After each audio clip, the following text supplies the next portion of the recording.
दरियाए सतलुज में पानी की सतह में इजाफा होने लगा। कई आबादियां मुकम्मल तौर पर पानी में गिर गईं।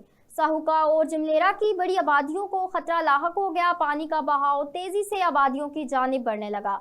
असिस्टेंट कमिश्नर ने कहा है कि दरिया के बैलिच में मौजूद तमाम लोगों को फौरी इंखला की हिदायत कर दी गई है। दरिया के बैलिच में मजीद दर्जनों आबादियां ज़ेर आब आने का खदशा है। जिला इंतजामिया की जानिब से इलाका में रेड अलर्ट जारी कर दिया गया। हालात संगीन होने पर पाक फौज की मदद ली जाएगी। असिस्टेंट कमिश्नर ने कहा कि इलाकों के अफराद की जानो माल का तहफ़्फ़ुज़ यकीनी बनाएंगे।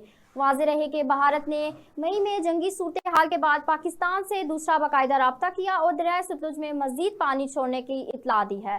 भारत स्टेशन की तरफ से पाकिस्तानी हुकाम को दरियाए सतलुज में मजीद पानी की आमद से आगाह किया गया। इत्तला के मुताबिक भारत बरी के बतन से दरिया सतलुज में मजीद पानी छोड़ सकता है। सतलुज में सैलाब से पहले ही पाकिस्तान के कई शहर और देहात मुतासर हो रहे हैं। हजारों लोग बेघर हो चुके हैं। हजारों एकड़ पर खड़ी फसलें तबाह हो रही हैं, जबकि माल मवेशी के नुकसानात भी बढ़ते हुए दिखाई दे रहे हैं।